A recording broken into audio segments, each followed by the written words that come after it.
Hello, I'm here with Dr. Élie Tenenbaum of the French Institute of International Relations, IFRI. Welcome, Élie.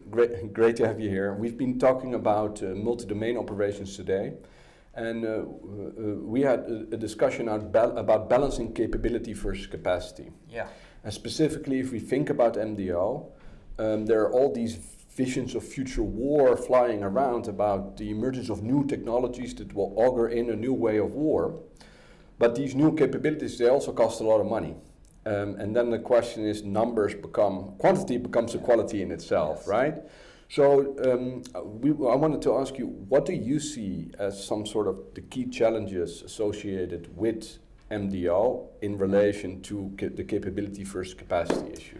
Well, I think, yes, that MDO is just the last of a long story of Western forces trying to compensate their inferiority in numbers with new quality innovation in technology and innovation in way of doing things. And we've been doing that basically since 1945, since the start of the Cold War, first with the nuclear weapons and then with the information-related strategy. And MDO is just like the third maybe level of that, with the integrating of AI, cyber, space, information domain, all into one big conundrum that would make it basically more cost effective, and that would sort of offset or constantly shrinking forces that we have had since the heydays of the Cold War. And I think that we need to understand that there are limits to this sort of constantly shrinking thing,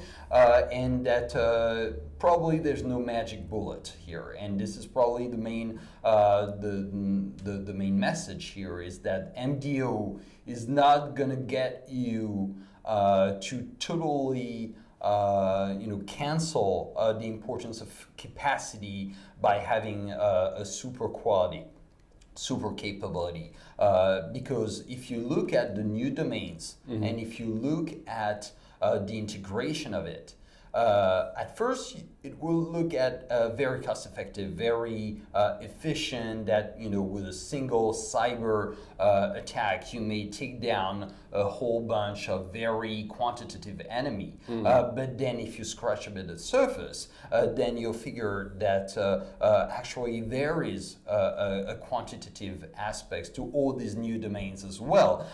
If you look at Ukraine right now, the cyber dimension of it is very important, but it looks very much as a nutritional grinding cyber war, where quantity matters, where mass actually matters in its own domain, rather than just the decisive one button pushed and the war is won. So I think we need to be cautious about the illusion that MDO is going to solve or capacity sort of dilemma right here. Right, but you also say that we should be careful not to invest all our money in just a few very high quality platforms, yes, right? Yes, because it would make the countermeasure very attractive to the enemy.